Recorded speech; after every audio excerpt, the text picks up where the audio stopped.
Bonjour, good morning. Good morning.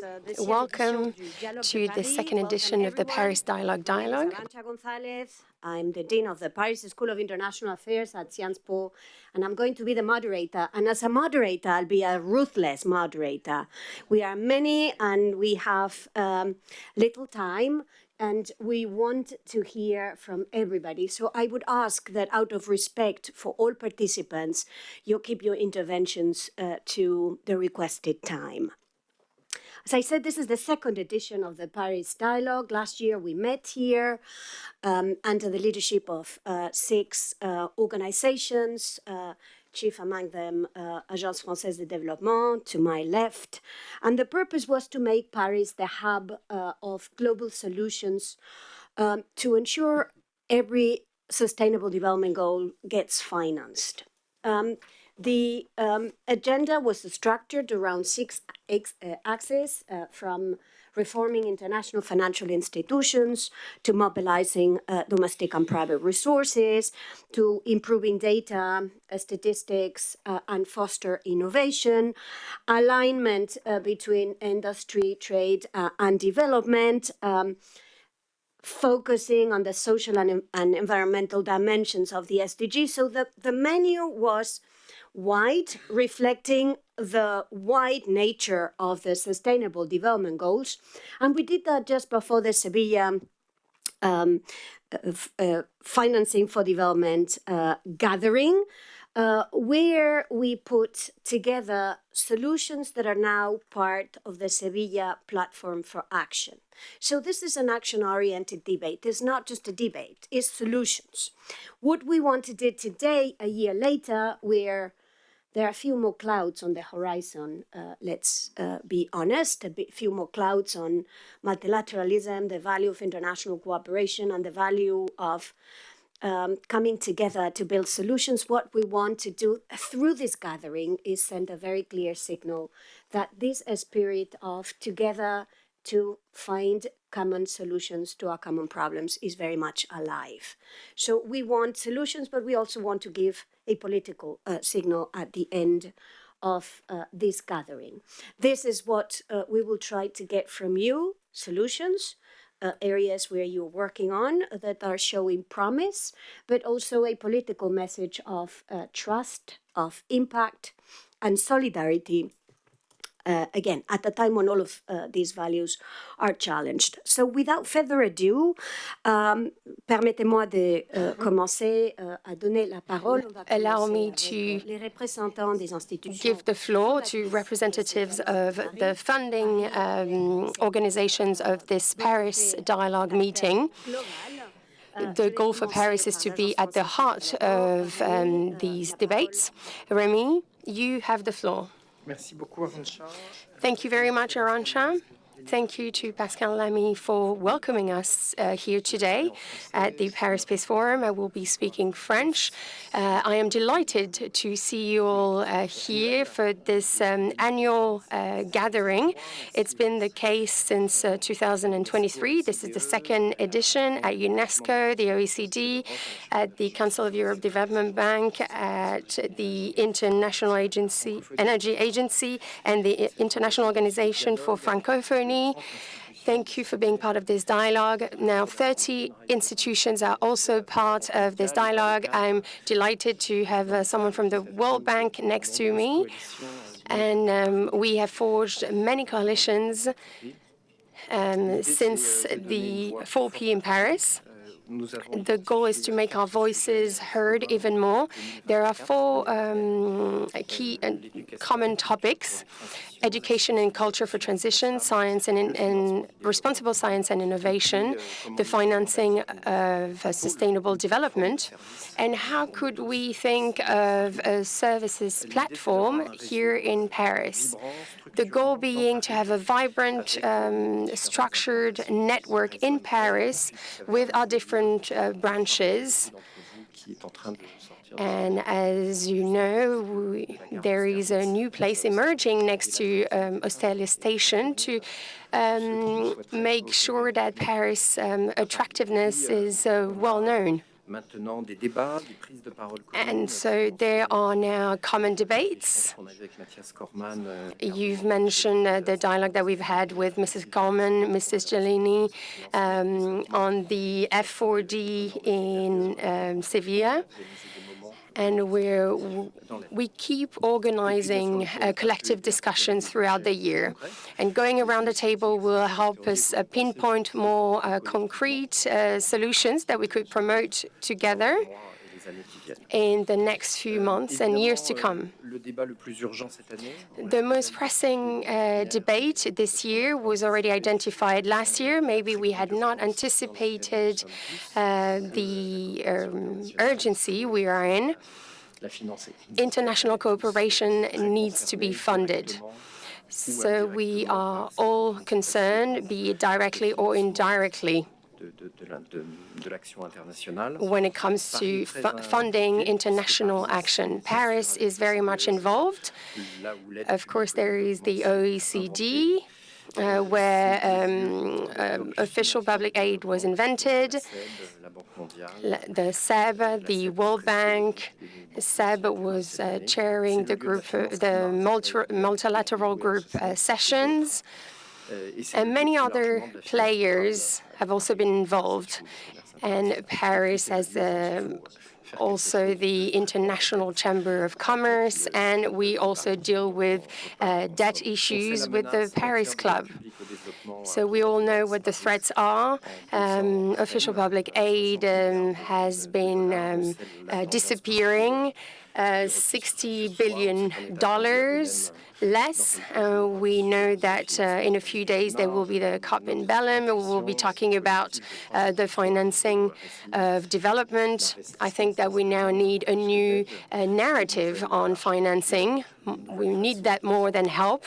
We need a new architecture in place. So this might be the point of this debate today, and we will see what you will be concluding. Thank you, Rémy. I will now give the floor to Carlo Monticelli, Governor of the Council of Europe Development Bank. Oh, yes. Thank you, Rémy. Thank you, Arancha. Thank you all who are here and bring together again the Dialogue de Paris on the occasion of the Paris Peace Forum. This event is particularly relevant in the current context, in which peace is threatened and multilateralism challenged. More than ever, we need international cooperation, a driver of trust, solidarity, and crucial to deliver impact. I just returned from the annual meetings in Washington, where I met with my fellow heads of MDBs, a group that I had the privilege and responsibility of chairing this year. The message of the group is very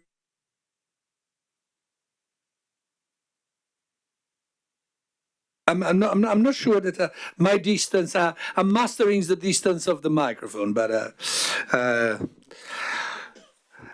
so I was saying that the message is particularly relevant because notwithstanding the uncertainties in the international environment, MDBs are committed to continue implementing the reform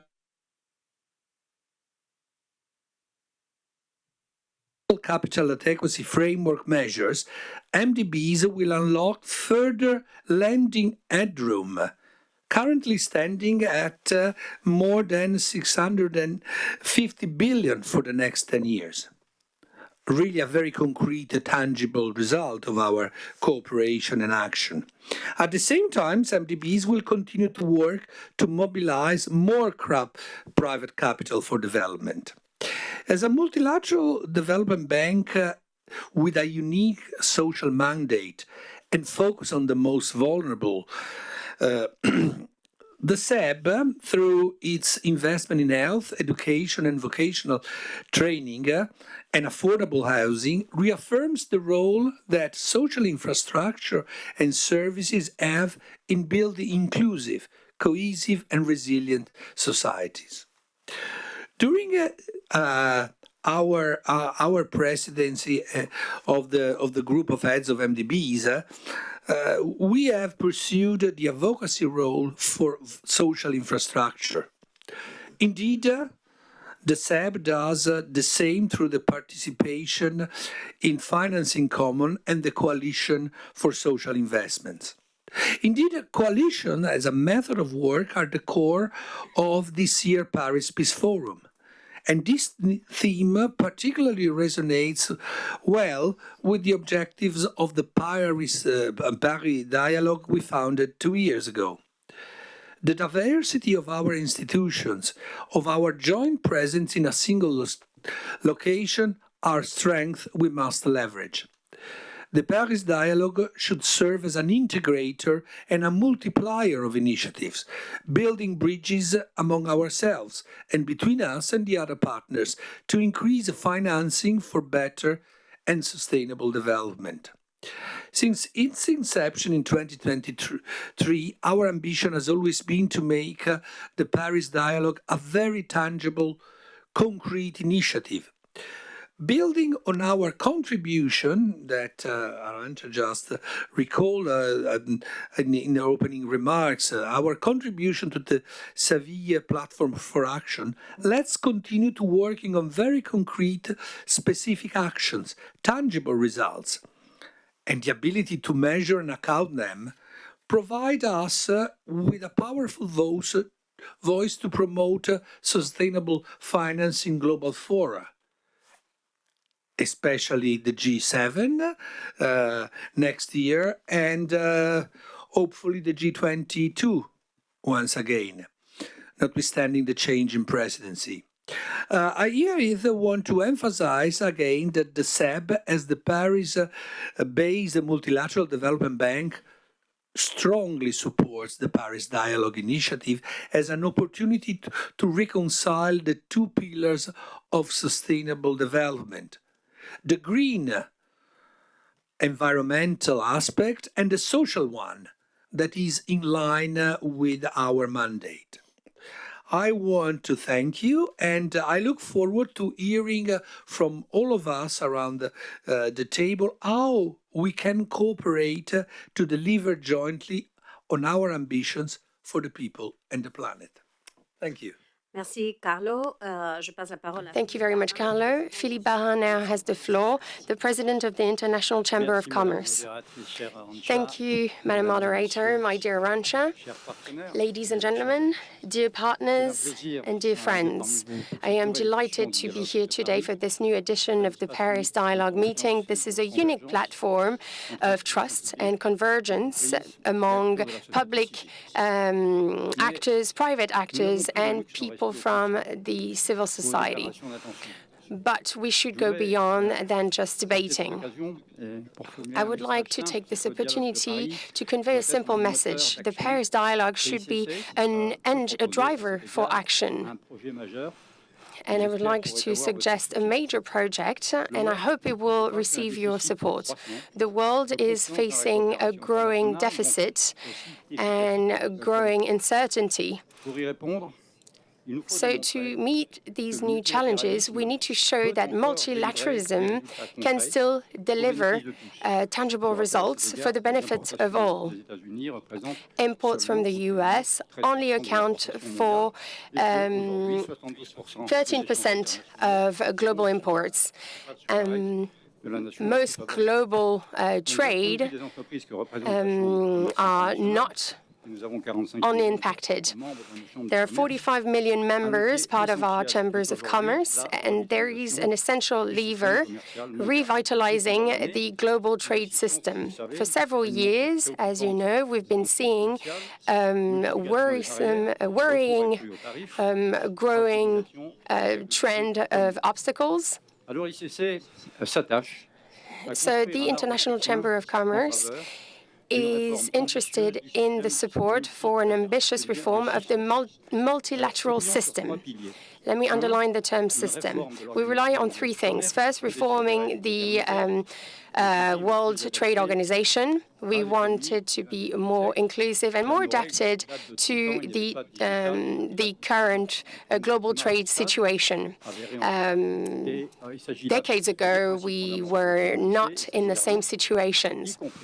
So the governance of the WTO should be overhauled, and we should keep that in mind. And then we need to make sure that our companies are digitalized and trade is also digitalized, because as you know, it's not the case. So we need to make sure that national laws are adapted, that UN laws are also adapted to make digitalization a reality. So this is a crucial challenge for the $17 trillion of goods that are now regulated by our Incoterms defined by the International Chamber of Commerce. So we should also overhaul our rule book when it comes to subsidies as part of industrial policies, restrictions to exports that are now in the news, and data flows, because they are also a crucial issue. So based on the proposal that we should be making in 2026, we want to make a new coalition of the willing emerge, as Carlos said, and we want to support reforms regarding unilateral tariff policies. So I'm calling upon all institutions gathered here in Paris to join their strength. Come to see us at the International Chamber of Commerce, which is close to this place. And I want us to create bridges to make sure that multilateral cooperation is a shared value, and make sure that the Paris Dialogue is a platform for solidarity, for finding solutions and reaching tangible outcomes. Thank you very much, Philippe. I'll now leave the floor to Mary Beth Gottman, Deputy Secretary General of the OECD. Back here again, and to see our merry band growing. It seems very recently that we were all sweltering through the heat in Sevilla. And I think the outcomes that we saw there certainly reinforce that we need collective action to tackle these big challenges. And that is, again, what the Paris Dialogue is bringing us all together here, to put this vision into practice of this collective action. At the OECD, we have been very proud to be part of not just the Paris Dialogue, but also the Sevilla commitment. We initially helped provide a lot of data to bring together the knowledge base that achieved the outcome document. We are all about the data at the OECD, as you know, and we are willing to share and work with any of you to help make that data more accessible and collaborate more for impact with that data. For the Sevilla Action commitments, we committed to 28 different initiatives. I am not going to bore you going through all 28 of those, I promise. But I am going to emphasize 3 areas that are particularly impactful for the Paris Dialogue. One, helping to build resilient tax systems. The focus in Sevilla was very much on the need for more domestic resource mobilization. We are helping to bring that practice to life through some of our work on tax, which has been longstanding, but which we're redoubling our commitment to through the Tax Inspectors Without Borders initiative that we do jointly with UNDP. Also through the continued work on the global minimum tax and the base erosion profit sharing platforms that the OECD oversees. Secondly, mobilizing private finance for sustainable development and climate action. This is absolutely essential and even becoming more important as the geopolitics of the day have greater impact. Making both the scalable and responsible finance happen through updated guidance through our Development Assistance Committee, which sets some of the standards that many countries around the world use, working on innovative instruments related to green and sustainability-linked bonds, and we have created an Africa virtual investment platform, which will serve as the bedrock for working directly with African countries on some of their investment needs and upgrades. We're also looking at the third issue of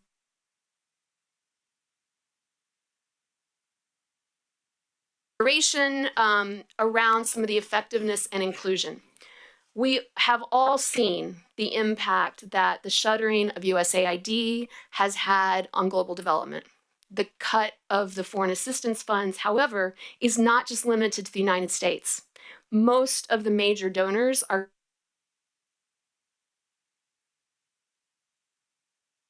and the knowledge base of those projects maintained.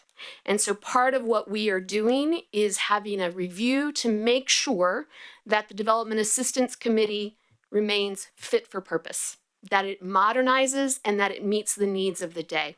So this is an ongoing effort. Most of what we are doing is trying to take some of our commitments in Sevilla and turn them into action, because that is what matters. I'm going to give you two very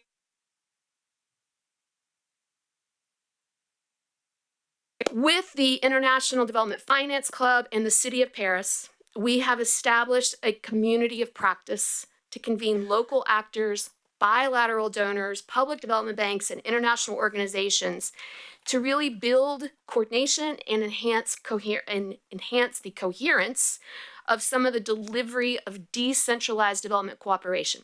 That is a very big mouthful to say. It's about having more impact on the ground and aligning our standards to be able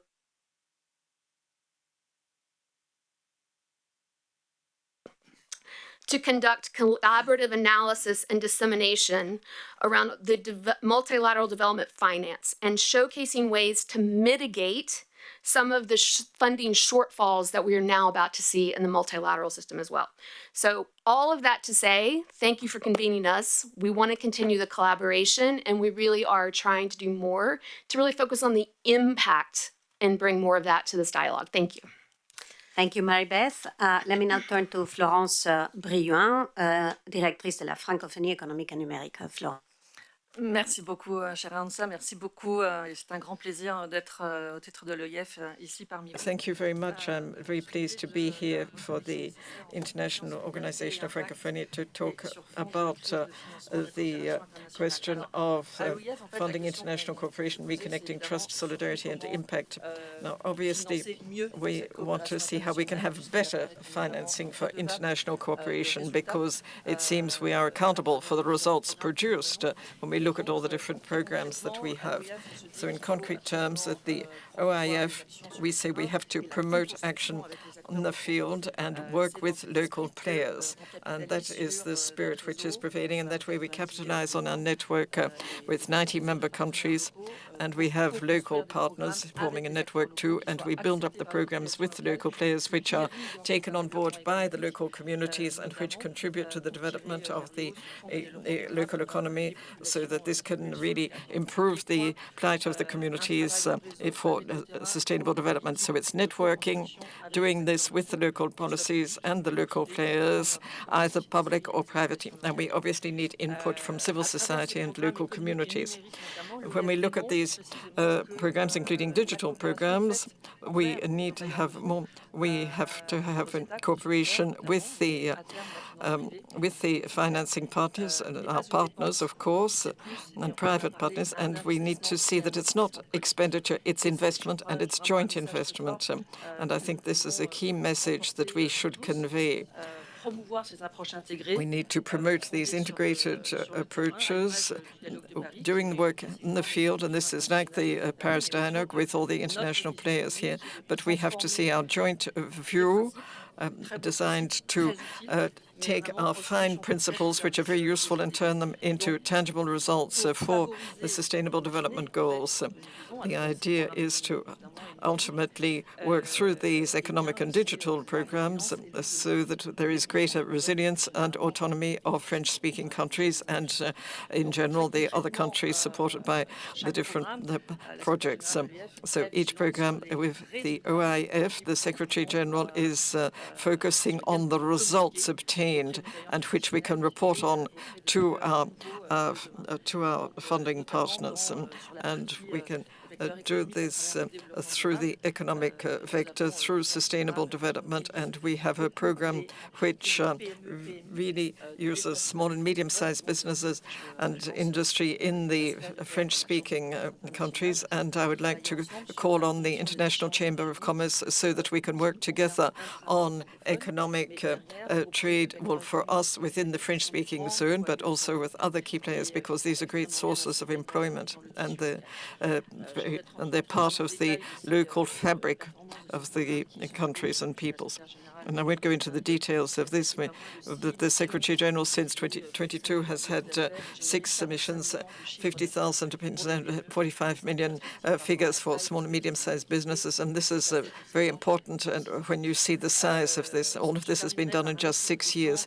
And I'd like to conclude with another example in an area which is relevant to all of us and for all our policies in a cross-cutting way, and our economies, and then for local development and community development and resilience and sustainable development. There's obviously digital technology and younger politics, and particularly young people and young women.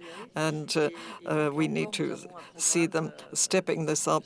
And we have a program which you might know, the CLIC program, which is designed to train tens of thousands of young people for employment in areas where employment is needed. This is quantified in the French-speaking countries, and there are other things to do with cybersecurity and artificial intelligence, and there's real interest in this, and we must answer to the demand. I don't need to go on any further. I'd just like to conclude by saying once again that the message for the partners funding us is to say that the programs are effective, and that with our different organizations and institutes we can show that we are accountable and that we are transparent in our accountability, and that we have concrete results for the benefit of local communities. Thank you very much. We still have a number of people around the table. Now I'd like to give the floor to Cecilia Tam, who is from the International Energy Agency. I'd like to start just by thanking France and the AFD for the leadership in setting up the Paris dialogue. The IEA is very honored to be one of the founding institutions of the dialogue and to have worked so closely with many of the institutions around the table. Enhancing international collaboration for the energy transition and the central role of finance in enabling progress is core to our investment and finance work. In our regular tracking of capital flows into the energy sector, we are starting to see some good news in the global transition. Of the 3.3 trillion that was invested in the energy sector this year, we estimate that 2.2 trillion will be focused on clean energy. We're seeing a slight increase in the amount of that spending going into emerging and developing countries other than China. Last year, we reported this was only 15%. This has increased slightly to 17% now. But this is still far too low for the part of the world that accounts for about 2/3 of global population. Africa, in particular, is falling behind, where just 2% of clean energy spending is going towards. The IEA's recent update of the Cost of Capital Observatory, and like the OECD, we are a data-driven organization. It shows that the high cost of capital remains the key barrier to accelerating investments in developing countries for clean energy. South Africa's G20 presidency recognized the urgent need for boosting clean energy investments in emerging and developing countries. to support their transitions. The importance of just energy transitions cannot be emphasized enough.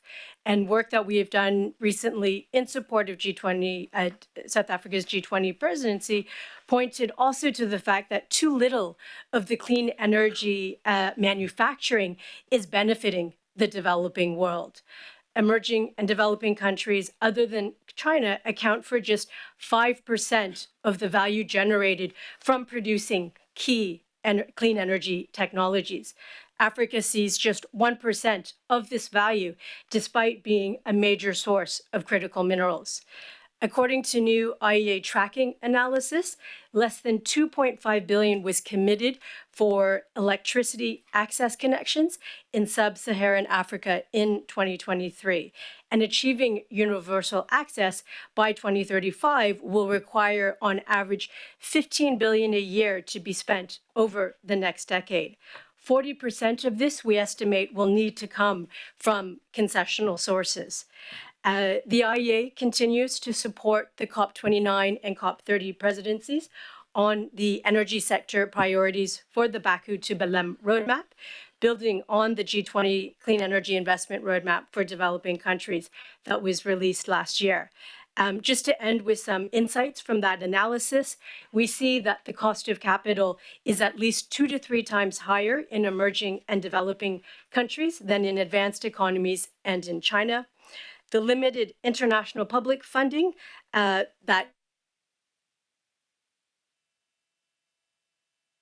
lower this very high cost of capital by supporting project de-risking, project development to help build bankable project pipelines at scale, and strengthening domestic enabling frameworks to improve the attractiveness of clean energy projects in developing regions. We estimate that 120 billion a year is required by about 20 effectively catalyze much higher multiples of private capital of at least 4 to 5 times.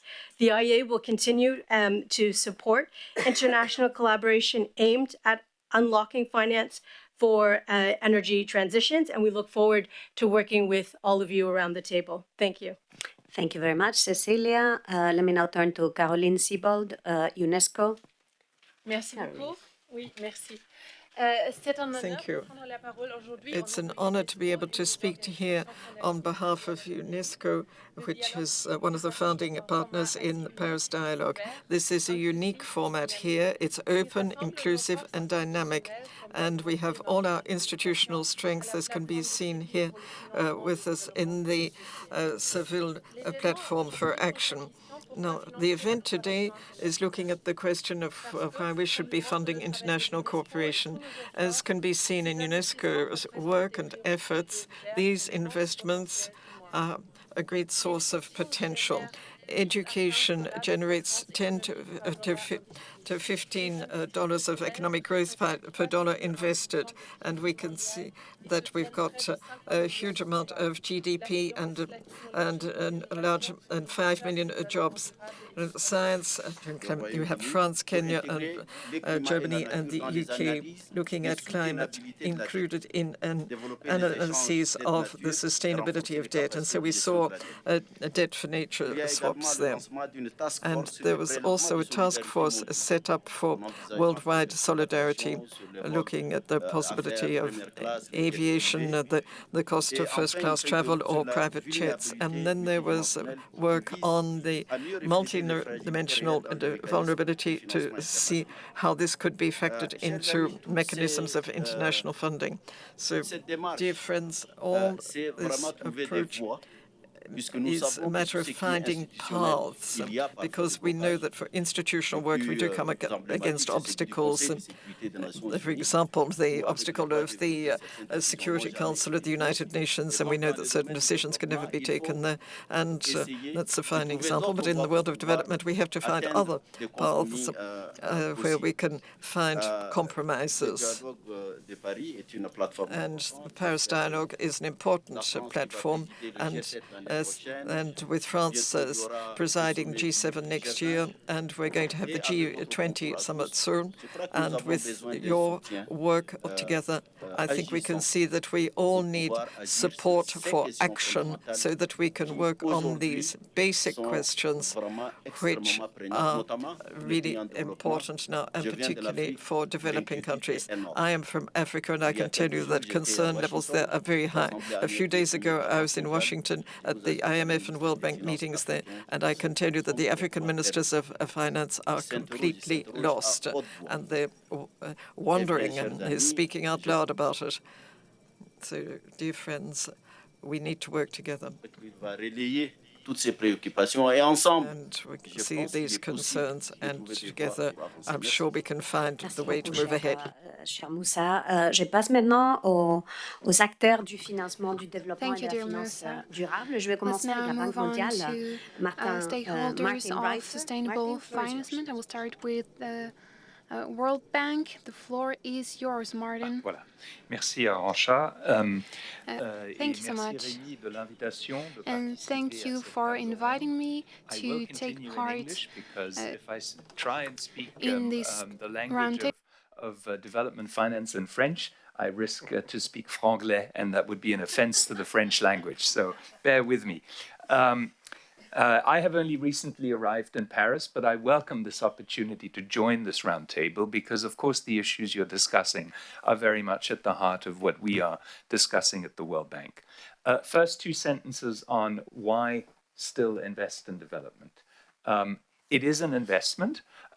There's very clear evidence that high-income countries have benefited significantly more from trading with low and middle-income countries over the past decade than they have from trading with each other. The growth rate of exports to countries in the path of development is about 3 times as high as the growth of exports among high-income countries. There can be no question that for a continent like Europe, the future growth strategy has to be one of reaching out to the developing and emerging market economies. And I think it's already been mentioned that 70% of Europe's trade for at the moment takes place with countries that are not China and not the US.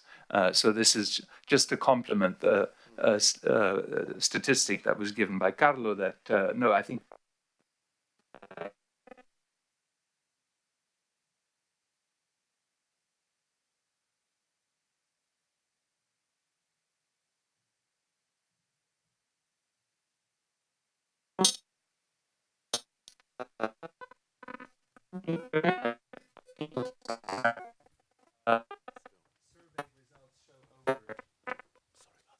survey results show over and over again that people in high-income countries are willing to support humanitarian causes, and I think we need to base ourselves on both of these pillars: development as an investment for jobs, as we have emphasized at our annual meetings in the emerging and developing countries, which are going to see 1.2 billion people enter the labor force between now and 2050, and we need to make sure that they have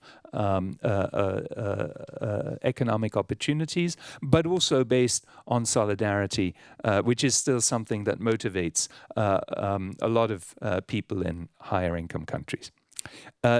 Secondly, what are we doing about the situation of declining official development assistance resources? Let me say 2 things. The first is effectiveness. The second is leverage. On the effectiveness agenda, we have made a lot of progress to try and become more agile. We have cut the preparation times of our projects from 19 to 12 months.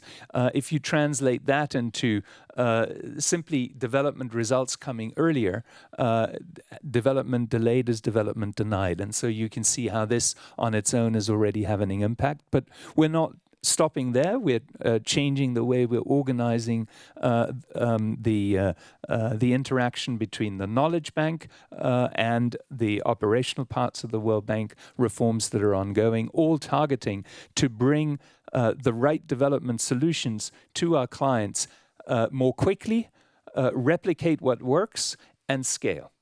And so that brings me to the third point about leverage.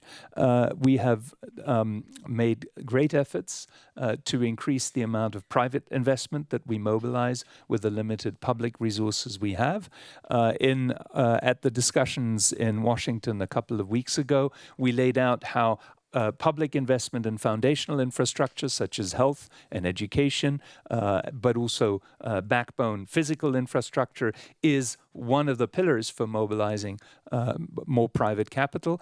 But we have in parallel seen major efforts from MIGA and IFC to increase the number of guarantees. We have doubled the guarantees over the last 18 months from MIGA, and we're planning to triple them yet again by the end of this decade.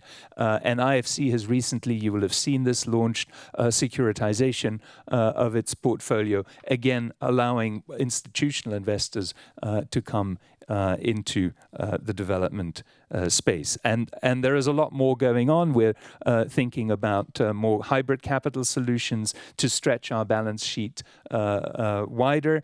I think Carlo already mentioned the 650 billion that MDBs collectively have mobilized through various elements of that agenda. And I think in Seville, we also put a focus on debt for development swaps. This is, I think, an agenda that is receiving increasing attention, and we're happy to host with Spain the debt for development swaps platform. So count on the Paris office. We have about 250 staff based here in Paris. Please reach out to us. We're very happy to work with all of you on these important issues. Thank you. Thank you. Lots of people still to go, and time is getting shorter and shorter. So let me now move to Cécile Goubet, Paris Europlace. It has to be all from now on short because we can only go over 10 minutes, after which the room is used. Cécile. Thank you very much. Okay, I don't know if it works or not.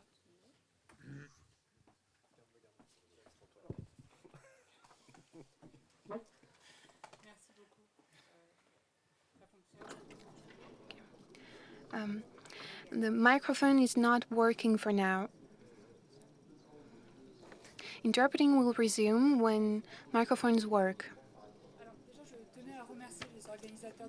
I want to thank the organizers of Paris Dialogue for this session organized today.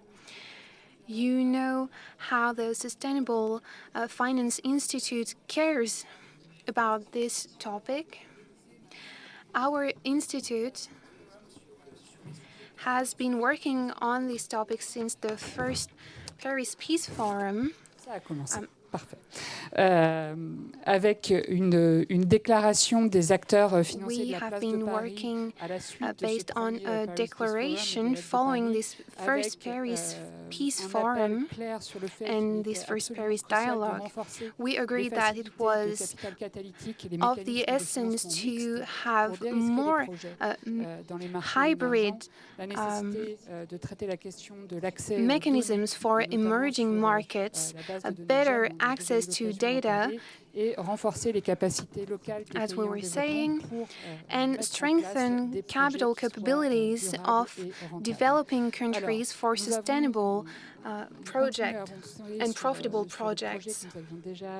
We keep working on projects we had already explained last year. We are now deploying such projects. We are implementing an open platform gathering information about catalytic capitals, and especially with conditions for access and elements about geography. This is important for our members. Our members stated that access to such information would increase efficiency, as mentioned previously by my colleagues.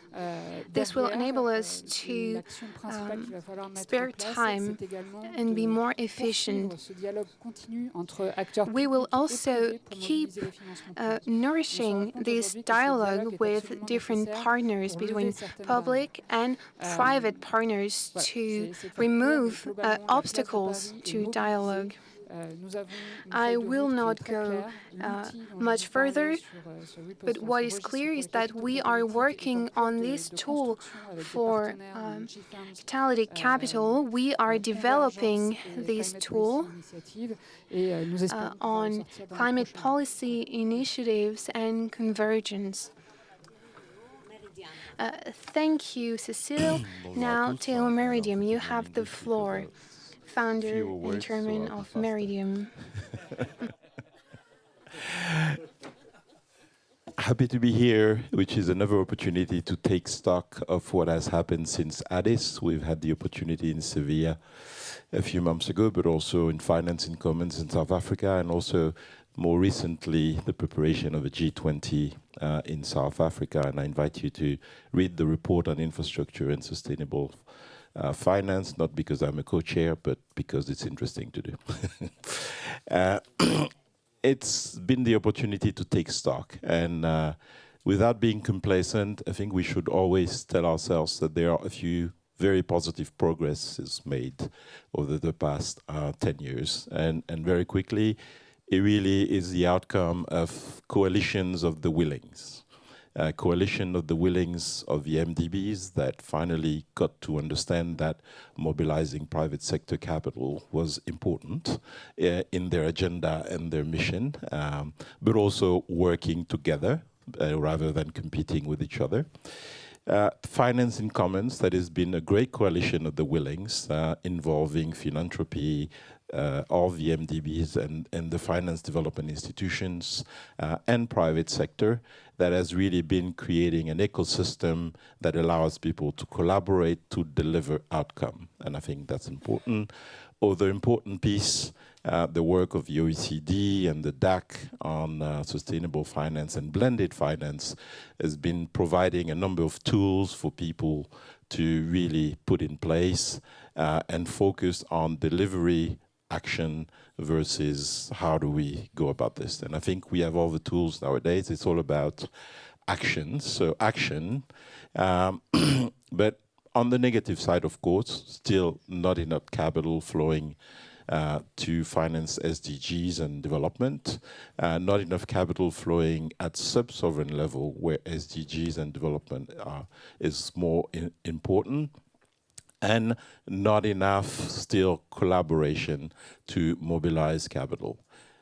One pretty bad news, and I think we can dwell about development aid decreasing.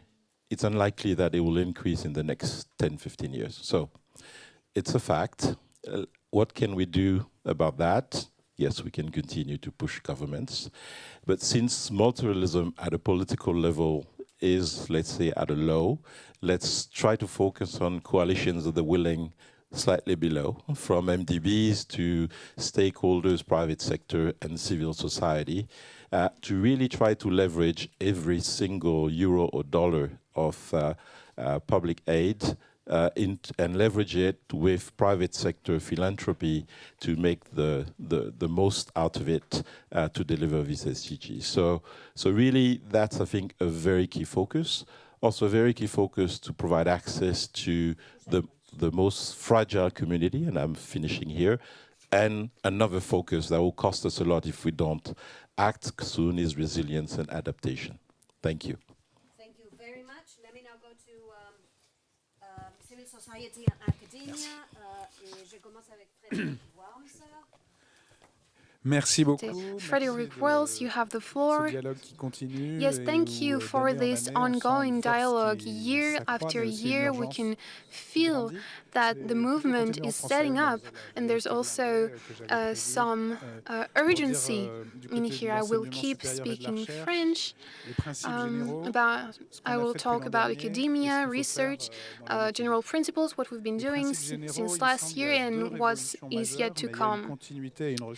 There have been two revolutions about general principles.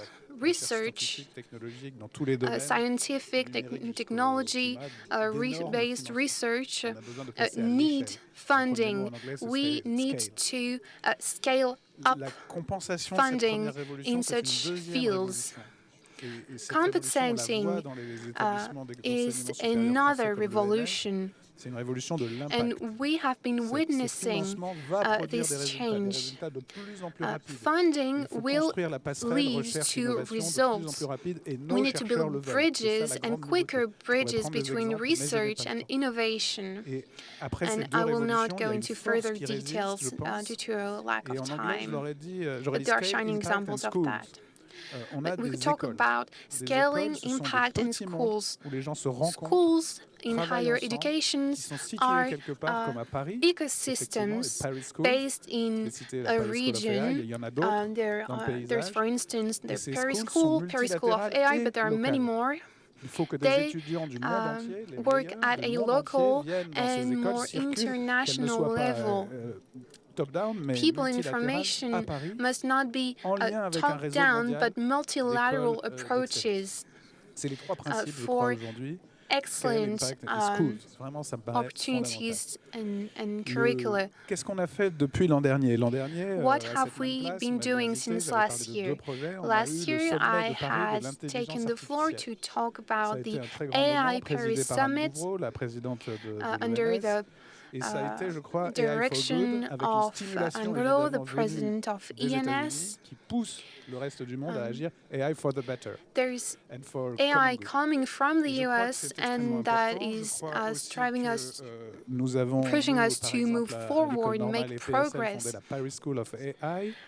In Paris, in the ENS, we have founded the Paris School of AI, which is centered on impact and delivery. But with chemistry, with physics, with the basics are AI with physics, chemistry, and so on and so forth. But the foundation of all of that is our school with 11 fields medals, which is necessary to build a Europe that is putting a major focus on research. We need to make more efforts on AI. So what's yet to come for next year, which is my third point, we need to keep making such efforts. As we said last year, and I want to thank all our partners who have been working with us. We have been working on funding research with a sense of urgency, especially regarding the impact of sustainable finance. This is our commitment. Next year, we will host a forum on research and innovation, which is a double revolution. As you may know, some want to build an AI scientific center, very much like CERN. We need to take action in this regard with whole society. We work with the Grand Continent. We are launching geopolitical initiatives and international initiatives, but we will be based in specific schools in higher education. After the Paris School of AI, we will be launching innovation and research. Projects. And I think we need to come together and work on topics like, for instance, water and energy. In Paris, at a local and multilateral level, we can create a new higher education school in line with new students and teacher expectations. And we will gather in July 2026 to talk about this. Thank you. I will now give the floor to Olivier Bruron, who is the chairman of Coordination Sud. Merci Madame, merci Rémy aussi pour cette opportunité de vous présenter en quelques mots la situation. Thank you for giving me the opportunity to present the point of view of French associations for cooperation and solidarity. As has been pointed out for a number of years now, choices have been made by governments and members of parliament to make drastic cuts in public aid need for development.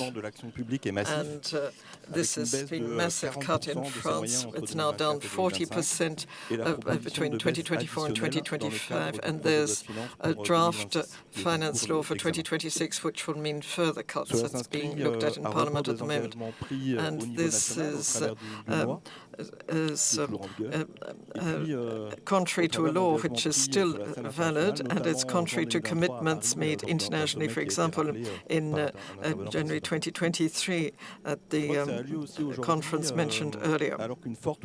Now, we can see that there is major demand from our society for greater social justice, greater environmental justice, greater cooperation and greater solidarity, and ultimately for the right to live in dignity. And this is a claim in many countries and many generations. Ces coupes budgétaires ont des effets immédiats. These budget cuts have immediate effects. We can see that with the French Associations for International Cooperation and Solidarity, in just a few months we've had to stop hundreds of projects with hundreds of partners and which were helping millions of people. In a few months, our organizations had to dismiss more than 5,000 employees. This is enormous, and it was very quick. Given that situation, we have seen that for whatever reason, humanist or whatever, and we can see that more than 80% of our fellow citizens agree with our work that cooperation and solidarity internationally cannot be seen as an option. It is an essential condition for a fair world and for lasting peace. And here we can see this is a political battle that we have to wage together, perhaps with greater coordination and greater strength. We need to stand up together and assert the absolute need for cooperation and solidarity.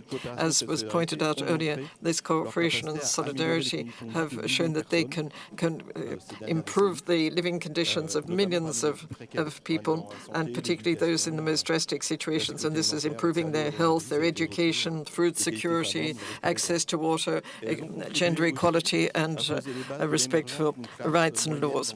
And we can see that there are emerging middle classes in many countries and greater growth of the economies. We need to say this again and again and louder and louder. Our different organizations are convinced that we need to work more together for greater cooperation and solidarity internationally.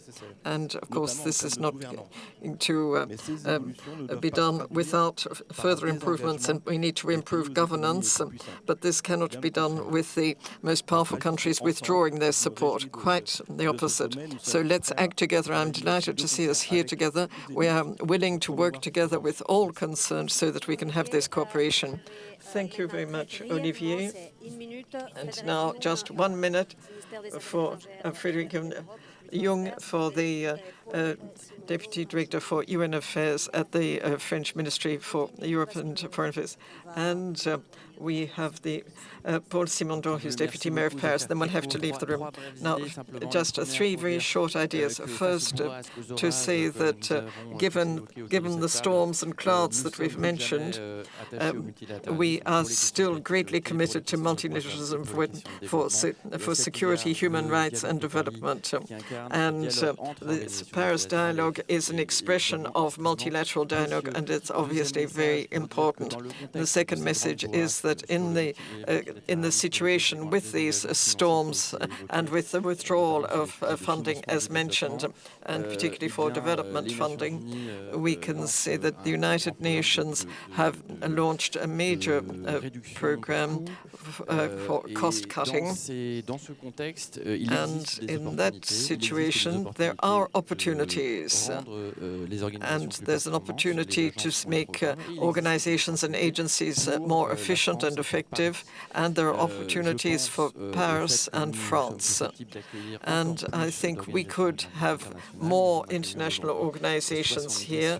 We've got some 70 in France already, and we have many major events, as has been mentioned, where we had the summit on artificial intelligence, on on energy, and there are plenty of others. I don't need to list them all. And next year will obviously be president of G7. And the third message is, of course, that property is very important. And we've got a real estate project for the AFT, which is designed to get the Austerlitz development city with a number of development players there together. And the ministry is supporting this.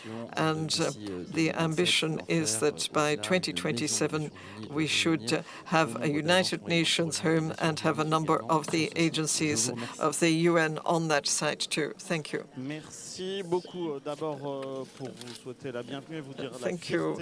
And I would just like to say how proud the city of Paris and the mayor of Paris, Anne Hidalgo, are to have all your institutions here and to see that our city is a very fertile forum for dialogue.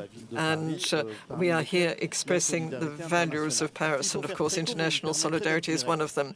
Now, you've asked me to be short, so I'll be blunt. Now, your question is, why should we fund international cooperation? But we're all convinced that we need to do so, and we vaguely know why. The question is, how can we fund it? Obviously, we need to have an educational approach and explain things, but we also need strategy, because the crisis that we've been talking about is the withdrawal of support. We've seen the aggressive and vengeful withdrawal of the American administration, and then there are more pragmatic or budgetary reasons for withdrawing support, which has been done by other governments. But this is all part of the same path.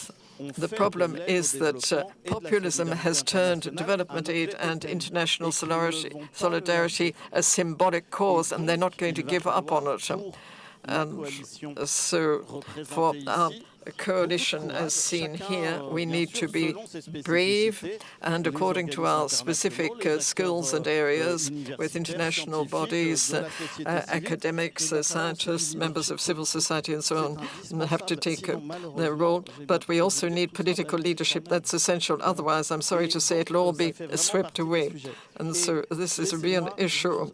And I'd just like to advocate one part of this cooperation, and that is decentralized cooperation, because local authorities, municipal authorities, and sub-state authorities are not up against the same constraints. They can have a strategy for decentralized cooperation, which would be based on a more rational approach, would focus on communicating with local communities on the advantages of such cooperation. There could be more projects which be easier to set up through sharing expertise in everyday work, because local authorities, municipal authorities are part of our everyday life. They have easier contact with diasporas too, and it's easier for them to measure the impact of the projects. So we need to see there should be greater access for decentralized cooperation with direct involvement of local authorities and access to funding and with guarantees and funding tools, of course. And that way there will be greater resilience in the face of populism, and this is an issue for democracy and also for peace. Thank you.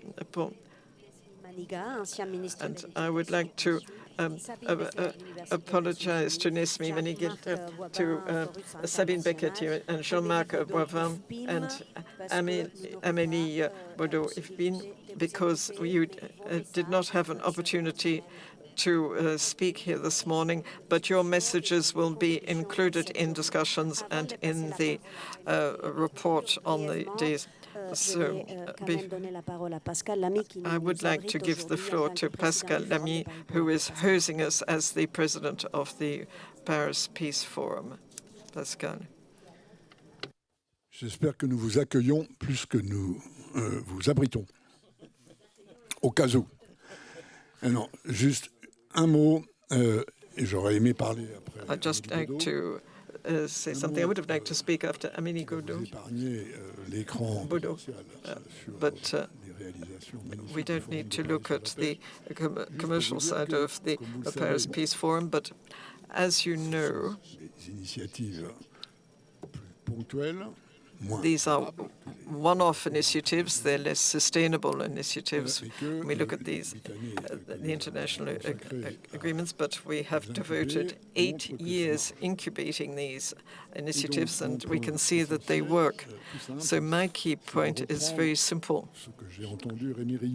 We need to pick up on what we heard Rémy Rioux saying at the beginning, the idea that the dialogue would produce a platform which would be an ecosystem that would make it possible to develop and hatch and see the beginnings of tools which with the International Fund for Public Interest. And that's a key point for the Paris Peace Forum. I could cite other examples. And we've got the resources, we've got the size, we've got the expertise, and we could be more than just a mini incubator of these initiatives, which are coalitions of different causes and purposes. But if we had such a platform, and why not have it in Paris, if it did eventuate, I think it would be a good way of pooling our efforts, your efforts, because you're usually in the lofty levels of international work, and we would do it at a more modest level, and the advantage would be that we would move ahead faster. So thank you very much, Pascal. Before I give the floor back to Rémy, let me very briefly conclude on the narrative. And I very much agree with those around the table that have said this is a political battle. This is not a technical, technocratic. Of course, behind this there is finance, behind this there is the structures, there is mobilization. This is a political battle.